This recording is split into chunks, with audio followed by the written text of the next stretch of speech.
Good morning. This is Tom Grimlin giving you words of encouragement for today on Thursday. I'm going to be reading from some of the high priestly prayer of Jesus contained in John chapter 17. This is the prayer that he prayed to the Father when he was separated from the disciples. I'm going to start with verse 3 and then skip around a little bit. But in verse 3 it says, "And this is eternal life, that they know you, the only true God, and Jesus Christ whom you have sent." Eternal life is that they know you, that we know God, that we know Jesus. Then in verse 9, "I am praying for them. I am not praying for the world, but for those whom you have given me, for they are yours." Jesus is interceding for us. He's interceding for you. He's interceding for me to his Father.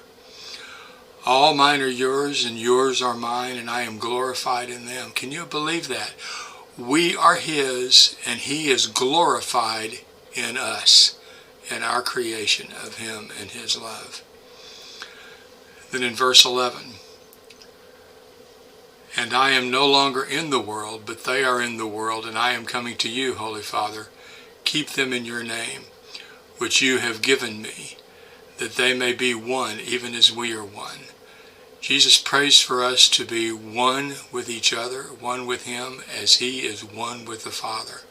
How powerful to think about that. Jesus is praying on our behalf that we are one as he is one with the Father. Then in verse 15, "I do not ask that you take them out of the world, but that you keep them from the evil one. They are not of the world, just as I am not of the world." We are God's. We are not of the world. God doesn't want us to be away from the world. He wants us to be in it, but he wants to protect us from the evil one. So we are here in the midst of what seems to be so much evil in our world right now, and God will protect us.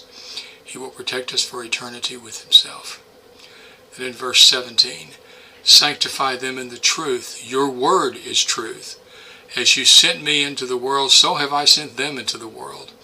And for their sake I consecrate myself, that they also may be sanctified in truth." We represent the truth. We are representing the truth of Christ to the world, the absolute truth of Christ to the world. Now let's review those real quick. Eternal life is knowing God and Jesus Christ in verse 3. Jesus intercedes for us in verse 9. We are his, and he glorifies in us in verse 10. Jesus prays for us to be one as he and the Father are one in verse 11. He does not want to take us out of the world, but protect us from the evil one in verse 15. And then in verse 16, we are of God, not the world. And in verse 18, he has sent us into the world for his sake. We are here for him, to represent him and represent the truth of Christ. Then in verse 19, it reiterates that we are the truth of Christ. Let's remember those things, how much he loves us and how much he depends on us to love him back and support each other and love others as only we can love through Christ.